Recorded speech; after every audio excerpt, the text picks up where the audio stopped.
I will yield my place to Senator Biden. I thank the Senator. Mr. President, I ask unanimous consent at the outset that a much longer statement I prepared on this issue be entered in the record as if read. Without objection, so ordered. Mr. President, I'd like to make a few points here, if I may. I think a little bit of history is immediate past history is important for us to recall here. With regard to whether or not this policy that has been pursued in this administration relative to Bosnia-Herzegovina was a sound one or not, it is the same policy that was pursued by the Bush administration.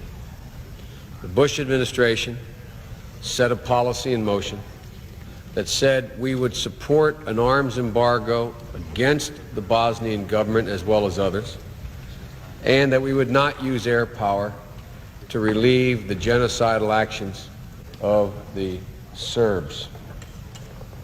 To my great disappointment, although there were faint efforts to change that policy by attempting to convince our allies to lift the embargo, truth of the matter was this administration did not change the position.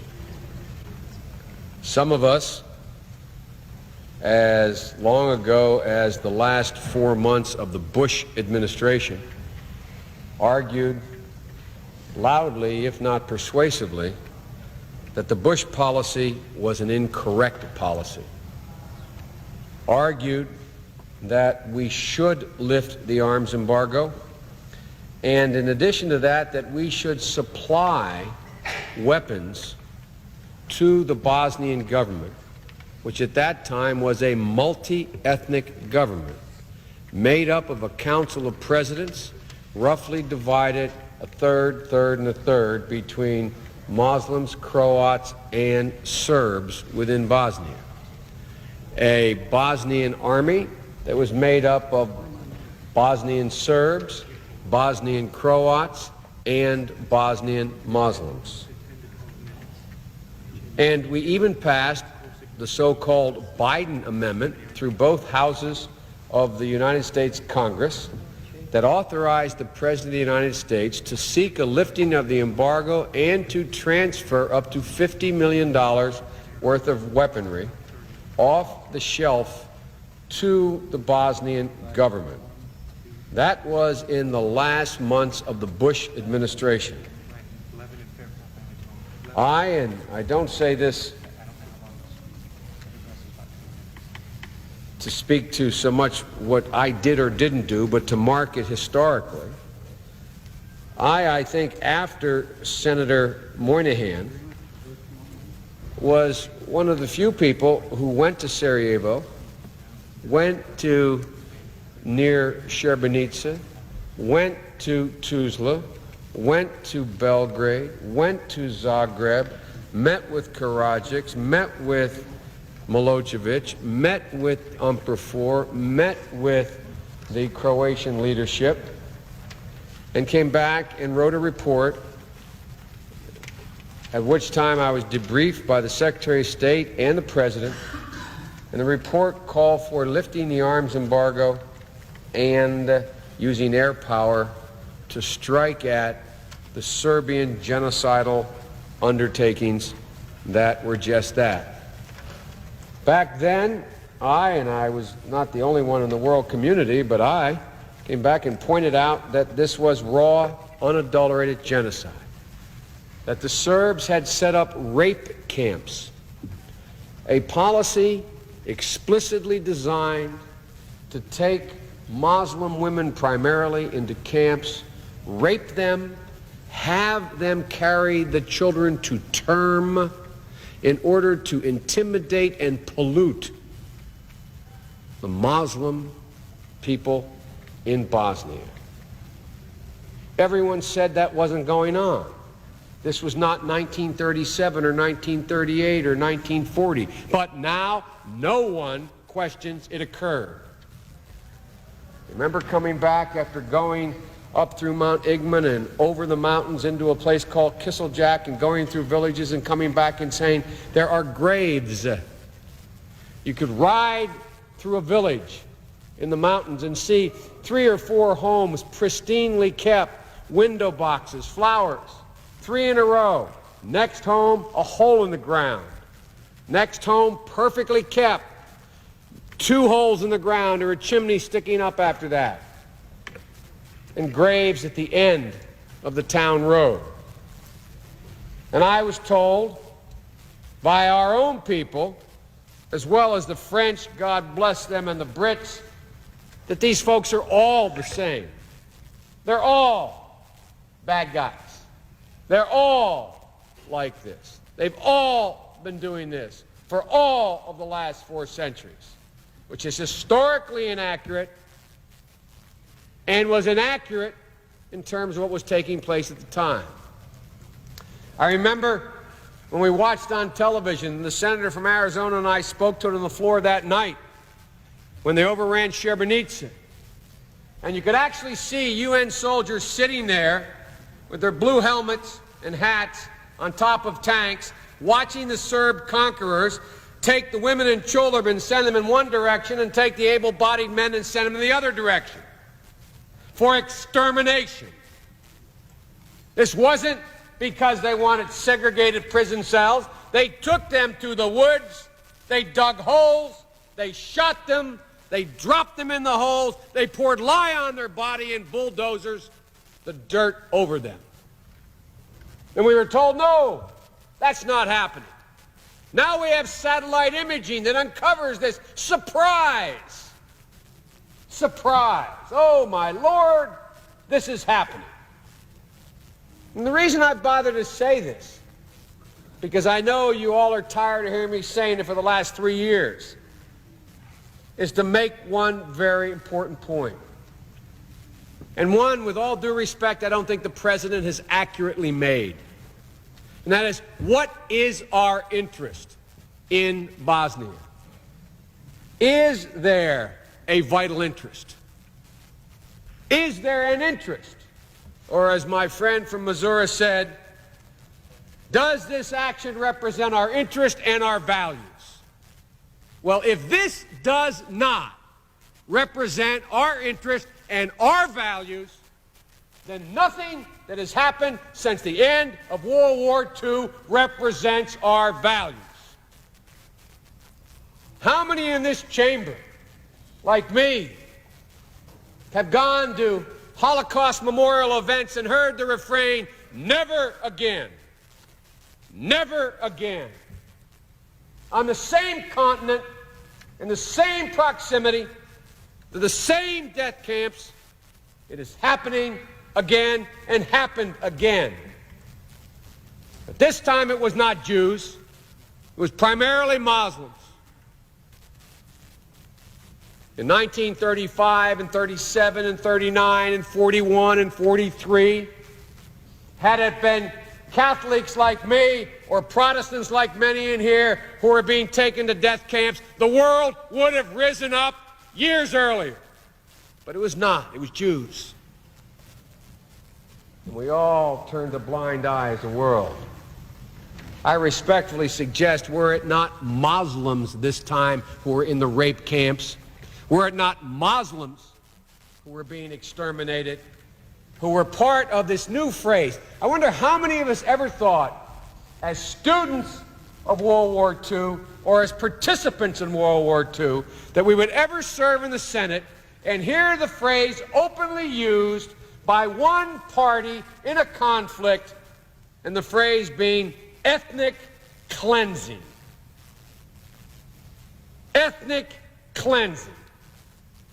Isn't that an antiseptic term? And notwithstanding the fact only the Serbs used the phrase, I kept hearing on this floor that they're all the same. They're all the same. There have been atrocities committed by Muslims and by Croats, but they have not set up rape camps. They have not set up death camps. They have not mass murdered as part of a coherent plan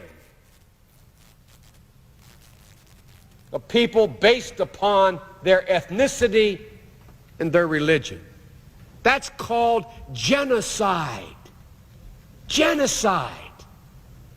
That's what it is. And now, even in our move to state what our vital interest is, this administration and others who support it are afraid to use the word. We're told we're not taking sides. I'm here to take sides. Mladic is a war criminal, the leader of the Bosnian Serbs. He is no better than Himmler. He is no better than Goebbels. He is a war criminal.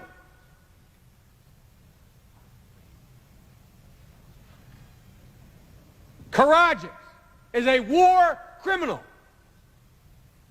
And I might add, the leader of Serbia, Milosevic, is also a war criminal, although he's the only one not indicted so far. And so I hear people stand here and say, what is our interest? What is our interest? Our interest is that history repeated itself. And let me be presumptuous enough to go on a little more what I think the next history lesson will be. The Soviet Empire has collapsed. The good news. The bad news is all the ethnic hatreds, all the ethnic fighting, all the atrocities that occurred 100 years ago and 40 years ago are now uncovered again. There are 25 million Russians living outside the border of Russia, in Ukraine, in the Balkans, in Kazakhstan. There is war in Armenia, Georgia, and almost all of it is based on ethnicity. And what is the message we send to the world if we stand by and we say, we'll let it continue to happen here in this place, but it is not in our interest. We don't fear that it will spread. I'm not here to tell you if we don't act, it will spread tomorrow and cause a war in Europe or next year, but I'm here to tell you within the decade it will cause a spread of war and a cancer and the collapse of the Western Alliance. And what's so important about the Western Alliance? NATO for NATO's sake, so we can beat our breast? What I'm about to say is going to cause me great difficulty if I'm reelected and come back here as the ranking member or chairman of the Foreign Relations Committee. But Europe cannot stay united without the United States. There is no moral center in Europe. When in the last 2 centuries had the French or the British or the Germans or the Belgians or the Italians moved in a way to unify that continent, to stand up to this kind of genocide? When have they done it? And the only reason anything is happening now is because the United States of America finally is understanding her role. So we do have a national interest. Our national interest goes well beyond the genocide that will spread like a cancer. And I will not take the time, because others wish to speak, to explain what the rest of it is, but I do in my longer statement I put in the record. But there's a second question, it seems to me. Not only what is the national interest of the United States, is there one, but once you establish there is one, which I believe there is one that exists, is the proposed action by the President the one that can meet that national interest? And I'd respectfully suggest this is not the best one. If the President and the administration, in my view, and the last administration had the gumption, they would have told our European allies, we are lifting the arms embargo. This is not a Vietnamization program. The Vietnamese in South Vietnam weren't sure where they wanted to be, north or south. That's why it never worked. The Bosnians know where they want to be. They want to be free. They will fight for themselves. And all they have ever asked is lift the embargo. Prime Minister Salagic came after my first visit to Bosnia.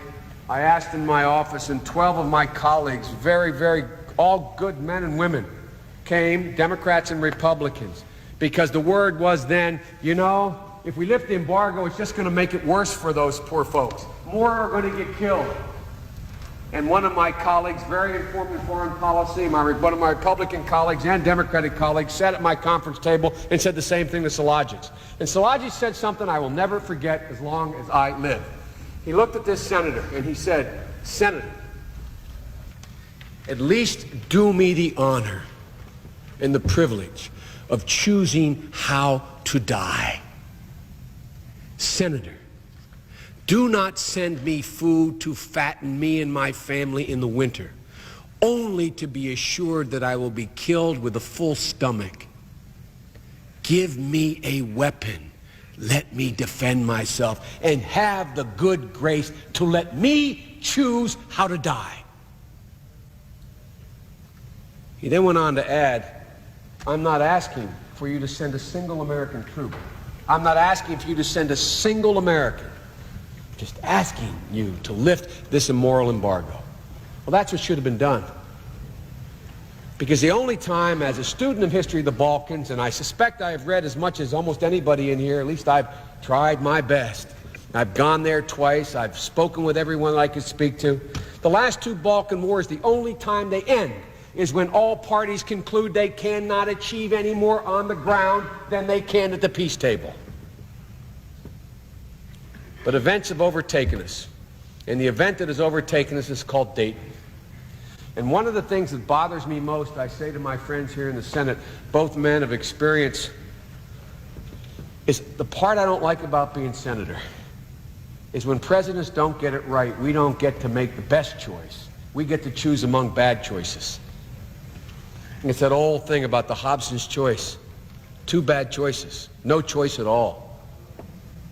The best choice would be lift the embargo, provide air cover while it's being done, and let the Bosnian government establish itself, because Serbia has already lost. Milosevic has no interest in continuing because he's a pariah in the Western community. Have the War Crimes Tribunal go forward and let it be settled. But we didn't do that. We have one of two choices now. One, we participate with a better than even chance. We provide enough time for the Bosnian government to get the physical wherewithal and economic strength to defend themselves, and then we leave. Or we don't participate at all, which means nothing happens because the Europeans have no center on this issue. Nothing will happen except the embargo will be on, the genocide will continue, our interest will be badly damaged, the cancer will spread, and my son may not go to Bosnia today, but he may be in Eastern Germany in 8 years. My grandchild may not be in Bosnia today, but they will be in Europe fighting a war 15 years from now. And so, given the choices, I support this resolution.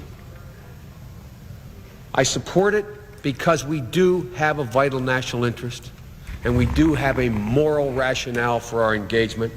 And let me conclude, because others are waiting, by saying the following.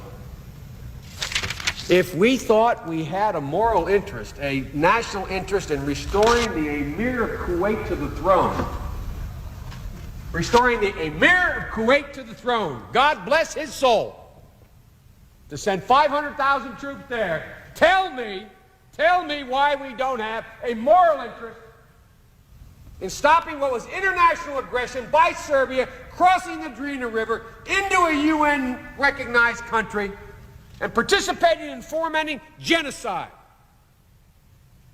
In Kuwait, we had to come up with a single example of one young woman who was raped and beaten, who turned out not to be true, to enrage people about the awful things Saddam Hussein was saying. And here we have mass graves.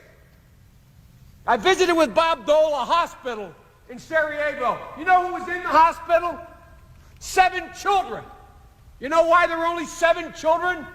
Because the Serbs sit in those hills. And they have, as a campaign of terror, the maiming of children.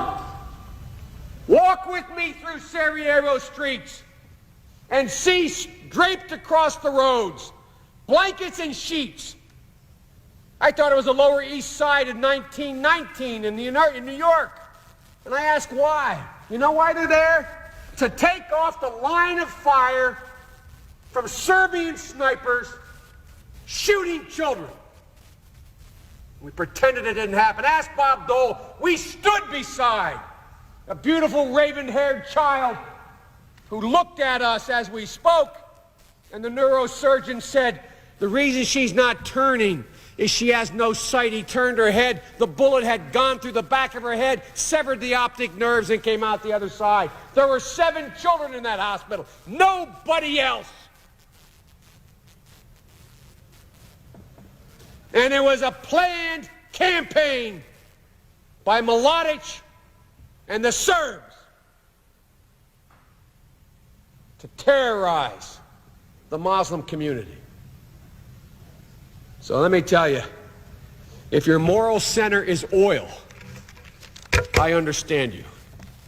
If your moral center is humanity, there is no comparing the restoration of the Emir of Kuwait with the ending of genocide in Bosnia.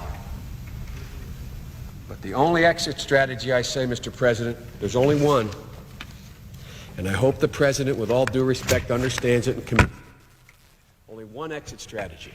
That is, we will not be able to leave unless what Bob Dole, Joe Biden, Lieberman, a whole bunch of others insist it be in this resolution. And that is that the Bosnian government is armed and prepared to defend itself, because that is the ticket home for Americans. So I thank my colleagues for the time. There is a moral reason for this. There is a U.S. interest. It's not the best way to do it, but as senators, we only get to choose among the bad ways offered to us. It is worth doing. In this Christmas season, as I saw off the first group to go to Bosnia from Dover Air Force Base, the only thing I could think to say was, thank you. Watch where you walk. There are a million landmines. Watch where you walk. And God bless you. Because I'm telling you, you're doing something right. But you're being put in a position that isn't the one you should have been put in order to accomplish it. It's a hell of a way to send them off. But we have no choice, it seems to me, to meet our moral obligation and our national vital interest. I thank the Chair and I yield the floor.